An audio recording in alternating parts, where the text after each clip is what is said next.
వీక్షకులందరికీ నమస్కారం. కార్తీక మాసంలో 4వ రోజు అనగా చవితి తిథి, నాగల చవితిగా చెప్తాం. చిన్నపిల్లలు సరదాగా పాట పాడుకుంటారు, దిబ్బు దిబ్బు దీపావళి మళ్ళీ వచ్చే నాగల చవితి అని పాటలు పాడుకుంటూ ఉంటారు. సరే, నాగల చవితి అనేటువంటిది కొంతమంది ఏం చేస్తారంటే పుట్టకి వెళ్ళి అక్కడ స్వామివారికి సంబంధించినటువంటి పూజాధికాలు చేసుకుని దీపావళి రోజు మిగిలిపోయిన టపాసులన్నీ కూడా అందులో కాల్చుకుంటారు. సరే, కొంతమందికి పుట్టకి వెళ్ళడం ఆనవాయితీ ఉండదు.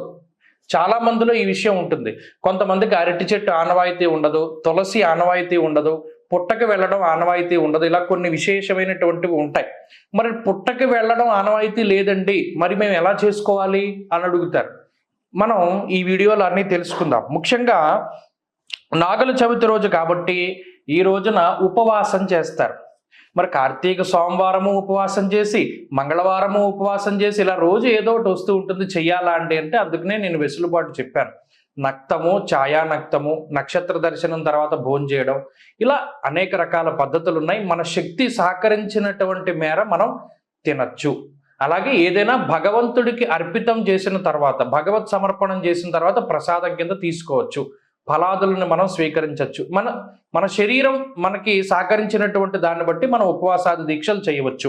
కానీ నాగుల చవితికి ఉపవాసం ఖచ్చితంగా ఎవరు చేయాలి అంటే ఎవరైతే సంతానాన్ని కాంక్షిస్తూ ఉన్నారో, మాకు పిల్లలు లేరండి, మాకు పిల్లలు కావాలి, లేదా పిల్లలు పుట్టడం మాకు చాలా ఇబ్బందికరంగా ఎక్కువ అబార్షన్స్ అవుతున్నాయి, లేదా పుట్టినటువంటి సంతానం అనేక రకాల మానసిక రుగ్మతల్లో ఉన్నారు, ఆటిజం ఉంది, మైండ్ సరిగా ఎదగడం లేదు, అనేక రకాలైనటువంటి శరీర అనారోగ్యాలు ఉన్నాయి, చీడపీడలు ఉన్నాయి, అటువంటి వాళ్ళు చేయాలి, ఖచ్చితంగా చేయాలి.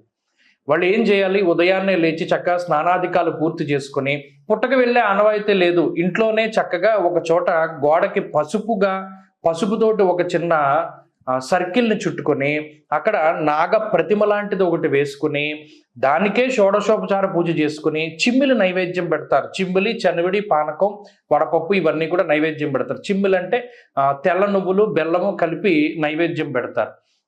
ఇలా ఇంట్లో వాళ్ళు చేసుకోవచ్చు. లేదా పుట్టకి వెళ్ళి పుట్ట దగ్గరే ఎవరైతే ఈ రుగ్మతలతోటి బాధపడుతూ ఉన్నారో ఆ పిల్లల్ని పుట్ట దగ్గర పడుకోబెట్టి అక్కడే ధ్యానావాహనాది షోడశోపచార పూజ చేసి ఈ నైవేద్యాలన్నీ పెట్టి స్వామివారికి విశేషంగా అర్చన చేసి మనసులో ఉన్న కోరికను కోరుకోవాలి. ఖచ్చితంగా సిద్ధిస్తుంది. పుట్ట మన్ను ఉంటుంది, అంటే పుట్ట మట్టి ఉంటుంది.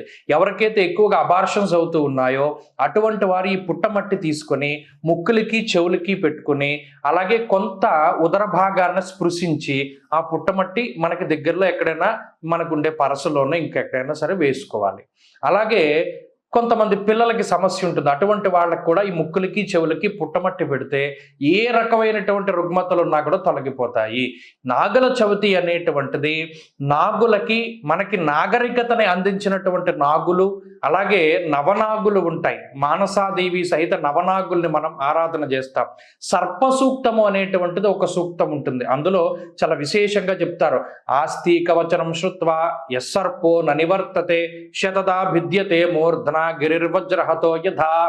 సర్పసూక్తం చాలా విశేషమైనటువంటిది. వీలుంటే ఆ సర్పసూక్తంతో ఆ పుట్ట దగ్గర అభిషేకం చేసుకుని చక్కగా సంకల్పపూర్వకంగా మాకిది సంకల్పం, మా వంశవృద్ధి జరగాలి, సంతానం కలగాలి, ఎవరైతే నాగుల్ని ఆరాధన చేస్తారో, సర్పాలని ఆరాధన చేస్తారో వారికి ఆ సర్పదోషాదులు, కుజదోషాదులు, కాలసర్పదోషాదులు అన్నీ కూడా తొలగిపోయి విశేషమైనటువంటి ఫలితం దక్కుతుంది. ఉదయాన్నే కార్తీక స్నానం చేసి ధ్యానావాహనాది షోడశోపచారులతోటి నాగుల్ని ఆరాధన చేసి సాయంత్రం మరలా ప్రదోష కాలానికి దేవాలయానికి చేరుకుని కార్తీక పురాణాన్ని పఠనం చెయ్యాలి.